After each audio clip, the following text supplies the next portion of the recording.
Welcome to the 100 Club. I'm Tom, joined by Rich, and once again we are joined by the fantastic Poulami, and we're going to be talking all about women's cricket, what's happened in the 100 and what's coming up. Join us for that.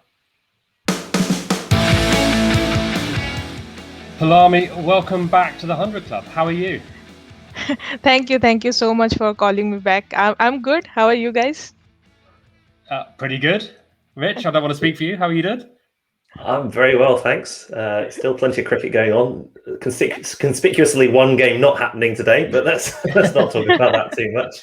And let's focus back on that month of cricket that we saw between July and August to start with, because I know from following you on Twitter, Poulami, that you I think you pretty much watched every single match, right? Every single match, every single match. I haven't missed any of the matches, I guess. Yeah, and so for people who aren't aware, Poulami is a bit of an expert on women's cricket, and if you're joining us and you haven't seen the first time we had a chat, absolutely brilliant, so go and check it out. But Poulami is at Cricktofer17 on Twitter and gives some of the best running updates on what's going on in women's cricket. So it was a good way for us to keep involved as well. So thank you for that. I'm no expert. I'm just a fan, actually. I don't understand anything. I just enjoy the game. Yeah, and so as a fan, then, how did you find the 100 tournament? Watching for the first time for all of us, I suppose. But how did you find it?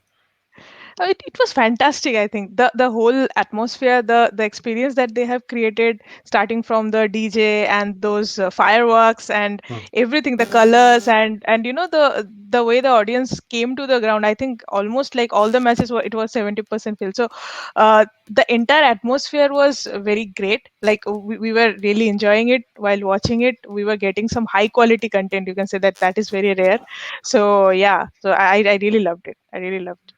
The entire and you made the wise choice quite early on to be a Birmingham Phoenix fan, right? So. Yeah. Actually, in the last interview only I told, right, I'm going to support Birmingham Phoenix. Yeah.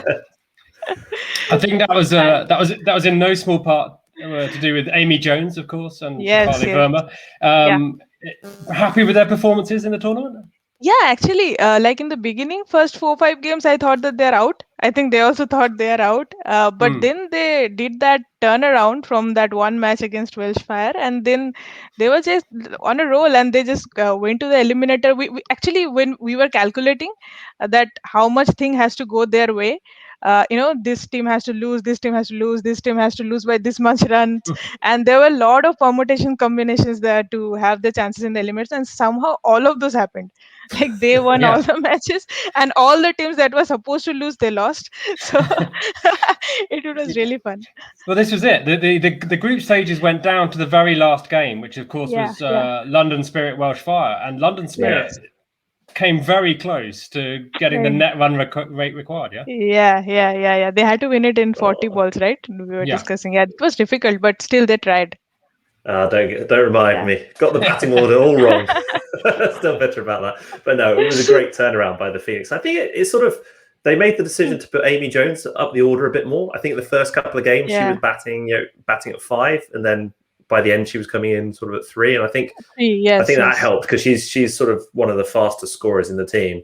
And also they had that great win where the 10 wicket win where Shafali finally got big runs with Eve Jones. I think got 50 in that game as well.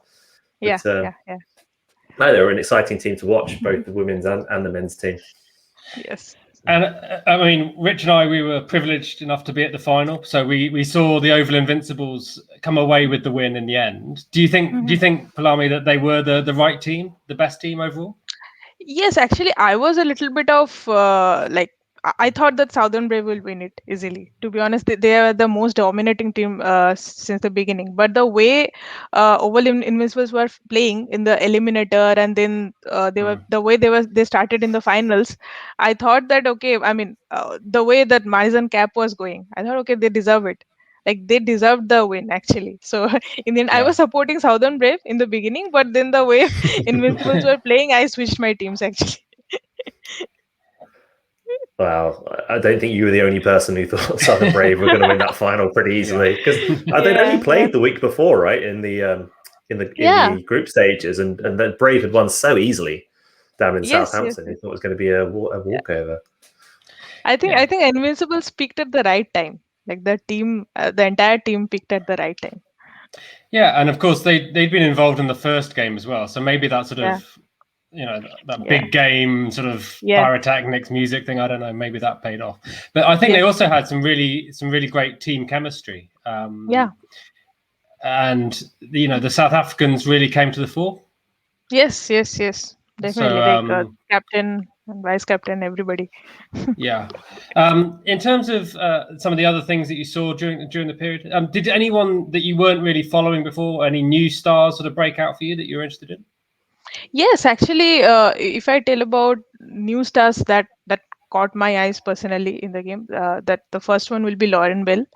I think she bowled wonderfully throughout the tournament. I mean, I wasn't like I was expecting some people to do well, like if you look at the domestic circuit, but then some people actually caught my eyes during the tournament. That was Lauren Bell and then Alice Capsey, and even I think Maya Bhushyan. She's playing for England right now. She got an England call, so these three people were like they were really going so good.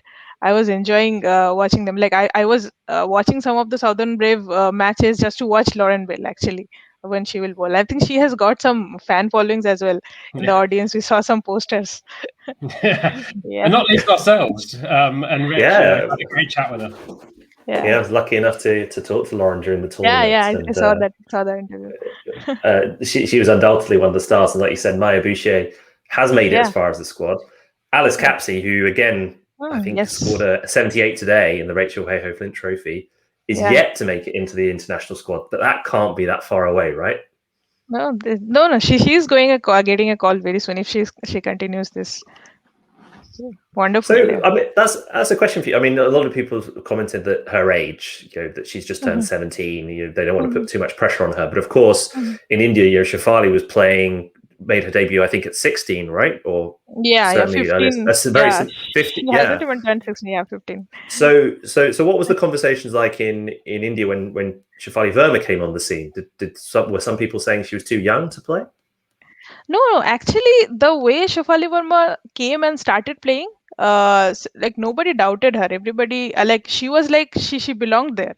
Like she played some big teams in the beginning of her career, right? She didn't play against small teams, so we like she showed like she belonged there. So we never had any doubt that she would be able to cope up with it. She's very matured for her age, I'll say. Yeah, and I think, of course, we got the. Go on, Tom. No, I was going to say, I think the calmness under pressure came through in the 100 actually, because the first couple of innings weren't so great. You know, a lot of pressure, a lot of, you know, people wanting to see the big explosive play. But actually, towards the end of the tournament, we saw some really good innings, I thought, from her. Responding. Yes. Yeah, right. Actually, I think she this is the first time I guess she's playing in England. Maybe the conditions and everything, she took some time to adjust to that, and plus she got her maiden call up in the Test and ODI as well. So like I thought that like maybe to accommodate to all those formats, she lost the touch a little bit. But like she was a little in doubt that how should she approach a 100-ball game and a T20 and a Test, then the ODIs. But now during the latter phases of the tournament, she found the touch again. Like it was showing. Yeah. And as we've said throughout, one thing we get from talking to the players as we go is that these are human beings; they're not robots. That can just turn it on from day to day. So, and she's inevitably going to learn a lot from this summer she's played in England. Yeah. Definitely. Did you see anything else from obviously there were the 5 Indian players across with the 100? Did you learn anything about the others maybe that you might want to see them take forward with the India squad? Yes. I think Jemima Rodrigues, she came back in the form. I mean, I think we were talking about it in the last game that she is like one of the most technically sound batters going around. She will come back any day, and she like came with a bang in the 100. I think. Yeah. Certainly. Top innings 92. Yeah, 92. She started with a 92, and then like back to back 3 half centuries, and she was a top run getter till the last match. Like in the final, I think Daneva Naika, she crossed her runs, but like she was the top run scorer, even though she played one match, I think 1 or 2 match lesser than the others. So yes, I mean that is like the biggest thing that we got. I think her place in the Indian squad will be fixed after this tournament. That's a big plus for her. Yeah. They're going to be in action in the not too distant future, of course, Yes. with the tour of Australia starting on the 21st of September. And so, do you know when we're going to get squad announcements, what that's going to look like? And what do you think is going to happen on that tour? Yeah, I think squad is already announced, It's out. and yeah, it's out, and it's like pretty much balanced squad. And we are hoping for a good result because I think that Australia is the best team in the world right now, no doubt about that. They are like very dominating, but Indians have got good practice. Like they just came back from the England tour, and then the main five players they played the 100. So like I feel that Indians are really like up and running right now, and whereas Australia played their last series in April. So I think it will be challenging for both the teams, and also the for COVID the venue got shifted, and it's like all new grounds. So Australia doesn't have any home advantage anymore. Okay. So yeah, so all like new grounds. They also don't have experience playing in those grounds. So yeah, it's going to be a good series. I think pretty equal. I think we saw that in the England New Zealand series in the first game Yeah. when New Zealand hadn't played since April, that they were Yeah, very yeah. rusty, and then they've come back into it in the last two T20s. Mhm. But Yes, no, with yes. the cricket that India have played, maybe they could catch them cold in those first couple of games. Where are they going to be played? Do you know? It's all the matches are in Queensland. I think Queensland. So the last test and the the T20s are in Gold Coast, but I forgot the venue for the ODIs. Yeah. Yeah. So, But it's the but it's T20s all up in first. Queensland. No, the ODIs are up first, then the Okay. test, and then the T20s. Thank you. Right, Yeah. we need to keep an eye out. But of course, it's in the middle of the night here, so we have to be clever about how we can follow that. We would be, I think, we'd be missing a trick if we didn't talk about last night's game, of course, which was the final T20 between England women, New Zealand women. How was that one for you? What did you see? Fantastic game. I think it went till the last over, and actually we were thinking that 160 will be a winning total, and when New Zealand scored 140, right, we thought, okay, it's England's game easily. But then they bowled so well in the beginning, and they really made that match interesting, and it went till the last over. And then, as usual, Sophia Dunkley, she's a superstar. I mean, she seriously, like, I think there are so many games even in the India, right? She has won the game. Like she's so cool and calm, and she will stay till the end. Those kind of qualities are like fantastic quality. She's a great finisher, I think. Yeah, she again finished the game for England in that from that situation. So loved it. Loved watching it. Yeah, it was. So I was just going to say it was a strange one to watch slightly because New Zealand were only a few wickets down, even going into the last few overs. But for the most of it, only going at sixes. So I think they were about 90 for 2 off 15 overs. Obviously, they had that really good spell at the end where they 50 off the last 4. And you thought, okay, this could be tricky. But I wondered whether New Zealand might, after the game, have thought we could have gone a little bit harder there early on, and maybe ended up 160 for 6 or 160 for 7 rather than 140 for 4 as they were. True. Yeah, actually, 160 would have been a safe total, definitely. Yeah, I don't think we'd have quite got there. It's made it hard enough ourselves anyway, didn't we? Yeah. But how much do you think New Zealand missed Amelia Kerr in this series? Oh, obviously, they're like, she is again, like, I think she is the main player of New Zealand. Like, I personally feel that, like, she always performs, so either with the bat or with the ball. She will always contribute something to the match. So I think if she was there, it would have been different. Like those 10-20 runs that they are missing, right? It's because of Amelia Kerr is not there. Yeah. So hopefully she gets well soon and comes back. Yeah, absolutely. We hope she's back on the scene, and clearly we can look forward a little bit towards the World Cup. Fingers crossed, coming early 2022. Do you mind if we try and do a bit of absolutely, yeah. Do you mind if we do a little bit of long range predictions then? So what do you think for the World Cup? Go on. Okay. It's like it's brain versus heart, I'll say. See, if you like, the brain is saying Australia, obviously they are like unbeatable right now, but I would really want some miracle like the last World Cup, the miracle in semi-final, not the final one. Not what happened in final. Yeah. We were winning, like India was winning the match, and then suddenly it turned. So the Yeah. semi-final type miracle, and if something like India might win it, because it's a last World Cup of Mithali Raj and Jhulan Goswami. So Yeah. they are like two legends of the game, and they haven't won a World Cup yet. So yeah, everybody really wants them to have a World Cup before they retire. So yeah, Yeah. hopefully that's my heart. Yeah. I think I think you're right. Australia are obviously favourites. I think Mhm. they are the best side in the world, 1-11.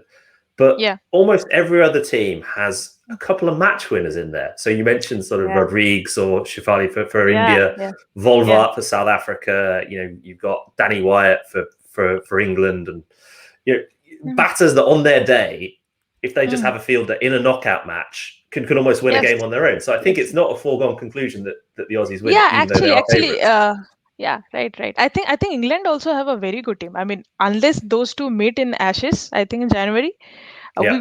we don't know who is a better team. Like the way England have come up in the last year or so, I think that this team is fantastic team. So we don't know. I mean, when these two, play against each other, we will actually get to know who is the best right now. And I think South Africa is, as you said, South Africa is also a very good team as of now. So the top four, I can say that it's definitely going to be England, Australia, South Africa, and India. That's what I think as of now, unless some miracles happen. Okay. Yeah. Right. It's on tape. We've got that. Yeah. Okay. New Zealand and West Indies, listen out. You've got no chance. Yeah. Okay, so I'm going to bring it back to the 100 just to finish off, because obviously Yeah. we're looking forward to the World Cup there, but what we have got from the 100 is probably millions of people, more people who are going to watch the World Cup because of what they've seen this summer in women's cricket and the 100. So we've enjoyed it all the way through. We've learnt a lot as well. Yeah. We've named some of our favourite players. I went for Sophia Dunkley, funny enough, because she's got ice in her veins. But go on then, finish us off with your absolute favourite player and your favourite play from the 100, please. It will be Jemima Rodrigues, hands down, the 92. Okay, hands down. Okay, and so you'll be back for next year then? Definitely. I'll obviously be back for next year. Okay. Well, we'd love to have you back here. We've enjoyed it thoroughly. So thank you so much for joining us again, Poulami. If you do want to check out some more of Poulami stuff, I say it's on Twitter. It's at Cricktuffer17, 171 Not Out Podcast, and W Cricket Stats. I'll put all those details down below. So check them out. And if you like other cricket, then we're still here. So hit subscribe for that as well. Rich, Poulami, it's been a real pleasure. Thanks for joining us. Thank you. Thanks for having me.